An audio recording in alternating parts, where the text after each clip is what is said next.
Quand Pierre vint à Antioche, je me suis opposé à lui ouvertement parce qu'il avait tort. En effet, avant l'arrivée de quelques personnes envoyées par Jacques, il mangeait avec les frères et les sœurs qui n'étaient pas d'origine juive.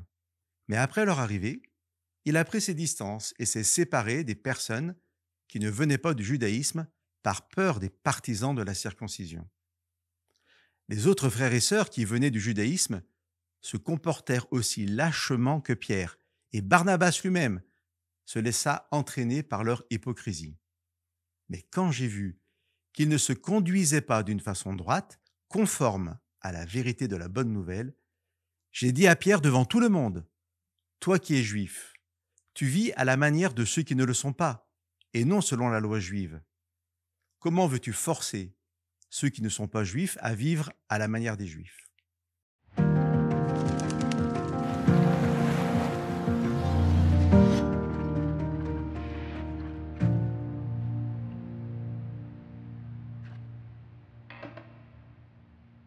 L'arrière-fond historique que nous venons de lire est le suivant. L'assemblée des croyants à ses débuts n'est composée que de juifs qui ont simplement accepté Jésus comme le Messie. Mais on ne parle pas d'église au sens d'une organisation qui s'opposerait à la synagogue. Ces juifs ne sont pas devenus autre chose, ils restent juifs avec leur tradition donnée par Dieu, mais ils ont accepté Jésus.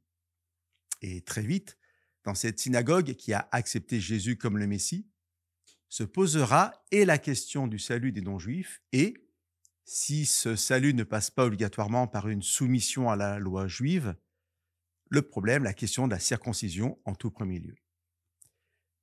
J'ai toujours été surpris et même un peu choqué que Paul nous rapporte cette histoire, avec le sentiment que ce n'était pas très gentil de sa part, de rendre public dans sa lettre ce qui au final ne semblait pas si grave que ça.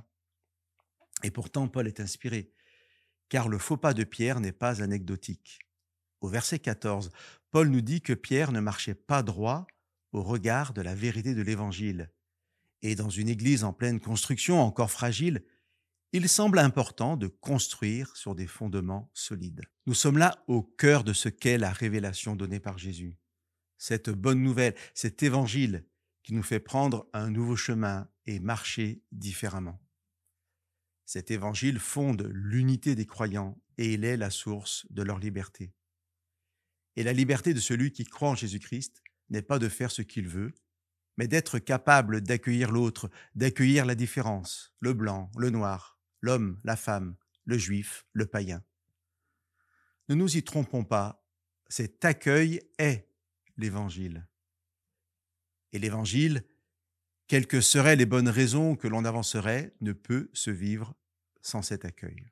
Chers amis, que Dieu nous bénisse par cet Évangile qui nous permet d'être accueil pour celui qui est différent de nous.